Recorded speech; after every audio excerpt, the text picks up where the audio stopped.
Bom, irmãos, como nós estávamos falando, eu quero concluir essa questão da relação, né, do islamismo com a salvação, né?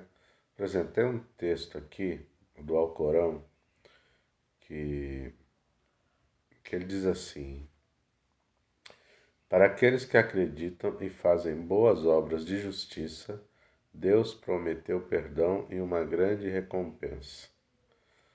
Outro aqui diz: e ele ouve aqueles que creem e praticam o bem, e dá-lhes aumento de sua graça. Mas para os incrédulos há, há uma terrível punição. Né? Então, se você for pegar alguns textos, eu li alguns textos do Alcorão, ele deixa muito claro essa questão da salvação. Eles não acreditam, por exemplo, que na graça, que a salvação é um presente de Deus. Né? Ela nos foi dada, basta apenas nós crermos, né, na obra redentora, por exemplo, né, de Jesus Cristo, que é nisso que nós acreditamos, que nenhum homem consegue a salvação sozinho, com as suas próprias forças, a partir, né, ou como resultado das suas obras.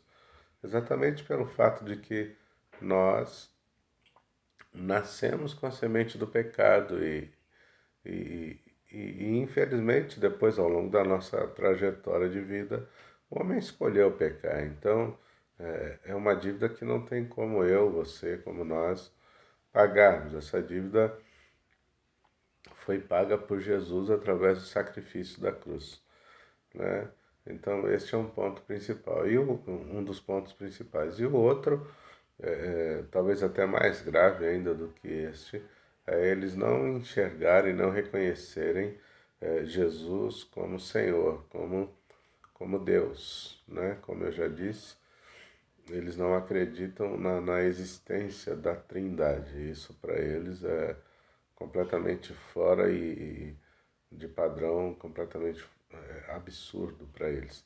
Para eles existe de fato só um Deus e, e nós, e os homens e os anjos, enfim, mas não um Deus que se subdivide, vamos dizer assim, em três pessoas distintas, né? Que no caso ele, Pai, o Filho e o Espírito Santo.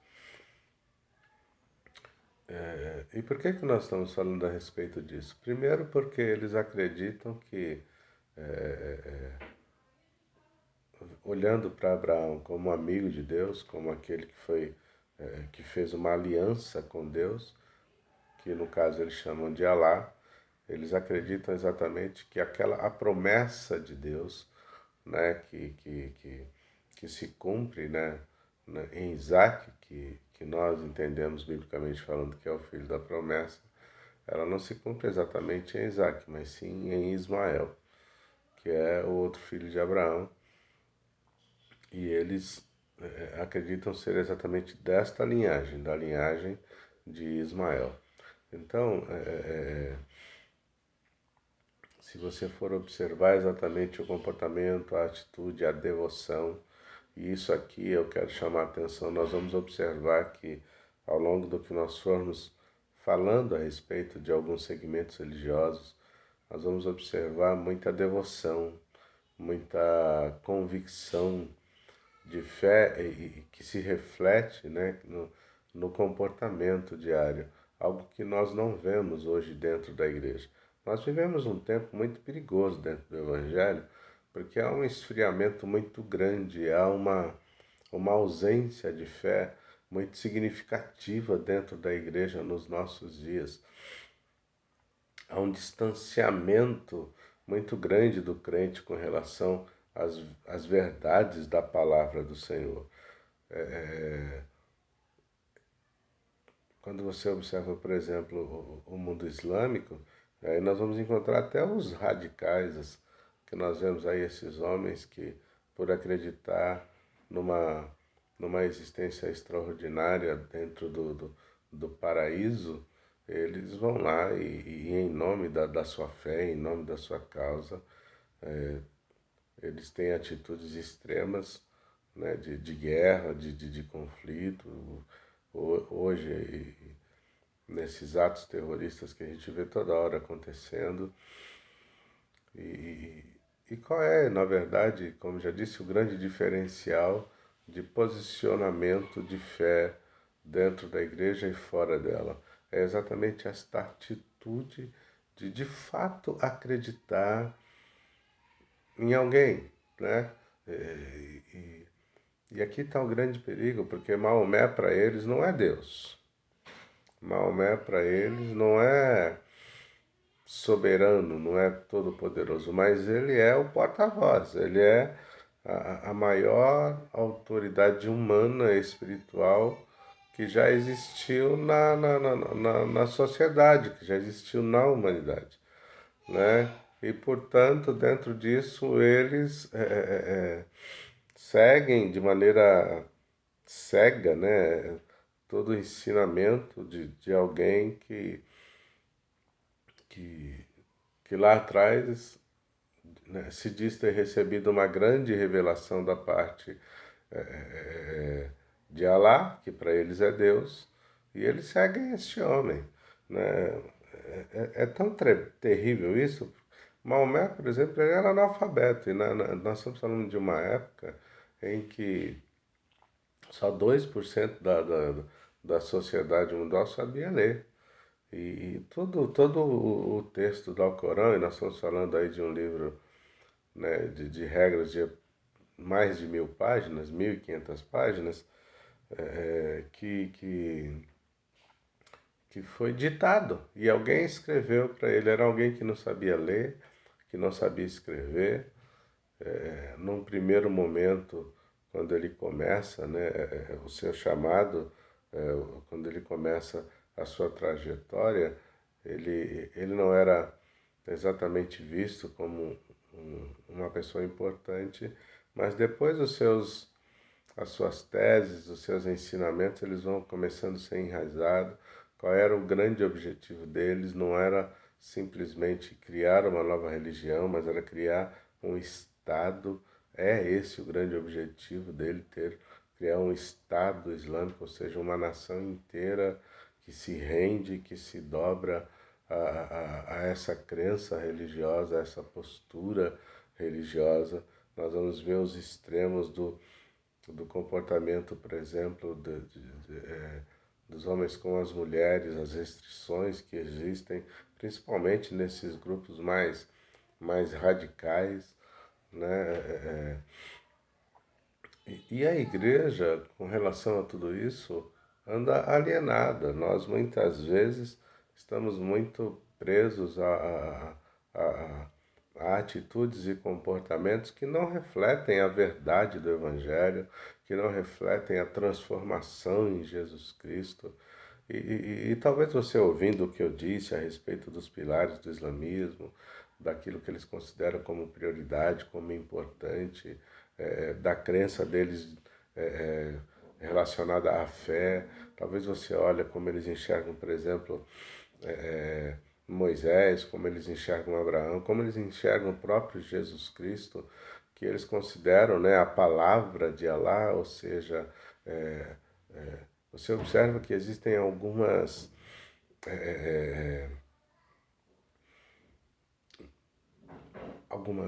atitudes de fé que eles têm que são semelhantes à nossa com relação à Bíblia, mas eles não conseguem considerar e reconhecer Jesus como Senhor, de reconhecer Jesus como Deus. E, mas eles crescem. E por que crescem? Porque eles são disciplinados, porque eles se organizaram e eles querem alcançar algo. E a Bíblia nos dá um exemplo, e eu quero finalizar dizendo isso. A Bíblia nos dá um exemplo de um povo determinado, que está lá também no livro do Gênesis, que fala a respeito da Torre de Babel, quando aqueles homens se reúnem e eles se reúnem dentro de um mesmo propósito, dentro de um mesmo objetivo, dentro de uma mesma intenção. e eles se organizam até para falarem todos e eles tinham a mesma língua, tinham todos o mesmo idioma, e Deus intervém naquele momento, por quê? Porque o objetivo, porque a intenção não era boa, a intenção não era legítima, e Deus intervém na história naquele momento, confunde a língua daqueles homens, por quê? Porque não havia limites para aquilo que eles poderiam alcançar. E quando nós observamos as diversas religiões que existem, eles são muito unidos, eles estão muito determinados dentro do seu objetivo, dentro do seu propósito. No Islã não é diferente, o islamismo não é diferente desses outros segmentos que nós conhecemos. Eles estão de fato juntos, eles estão de fato organizados dentro de um propósito e eles estão crescendo. Eles estão atingindo aí as massas, atingindo as nações, alcançando lugares novos. Por quê? Porque eles de fato estão determinados, são organizados e estão unidos. O que nós não vemos dentro da igreja. Nós temos hoje dentro da igreja seus vários segmentos e cada líder, né, de um determinado grupo de pessoas pendendo para aquilo que acredita, para aquilo que quer fazer e para conseguir alcançar o seu objetivo, nós observamos, por exemplo, esses líderes de alguma forma tentando afrontar, atacar o outro. E qual é o resultado disso? A igreja doente que nós temos nos nossos dias. Por isso nós estamos falando a respeito de algumas religiões para que nós entendamos que no mundo espiritual,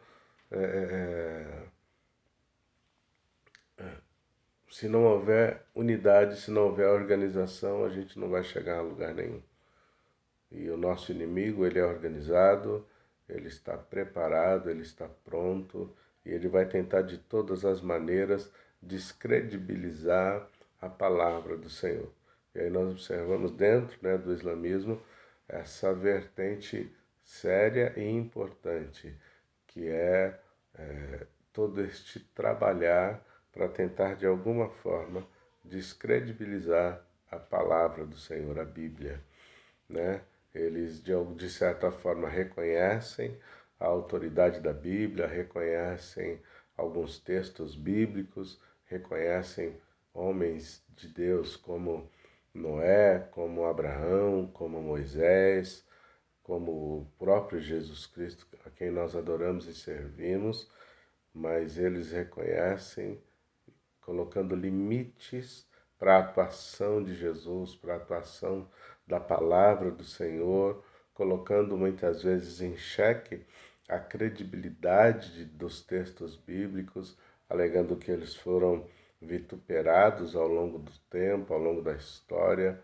Mas enfim, irmãos, há uma necessidade muito grande de que a igreja, de fato, ela se posicione de maneira coerente como igreja, como povo de Deus, como noiva de Cristo, e ela pare de ficar o tempo todo se gladiando, se dividindo, sabe, lutando contra ela mesma, porque a Bíblia diz que um reino dividido ele não subsiste, e é por isso que hoje nós observamos todo esse sistema demoníaco, mundial, terrível, invadindo a igreja, fazendo um grande estrago e tirando aquilo que nós não podemos perder, tirando a fé, tirando a nossa convicção em Deus, a nossa convicção no Evangelho. Muitas vezes nós falamos, nós confessamos a fé, mas nós não vivemos a fé. E aí a nossa fé se torna morta. Porque a Bíblia é muito clara nesse sentido. A fé sem as obras, ela é morta. Amém? Que Deus abençoe muito vocês. Espero que Deus te dê uma semana de bênção, uma semana realmente de prosperidade no Senhor. Tá? Qualquer dúvida, por favor, manda para mim aí a sua dúvida, a sua dificuldade. Se tiver algum ponto aí que nós não abordamos, que você entende que precisa ser abordado, fala comigo aí através do WhatsApp, aí do grupo da igreja e a gente traz aqui um novo vídeo e a gente vai crescendo para a glória do Senhor. Que Deus abençoe vocês.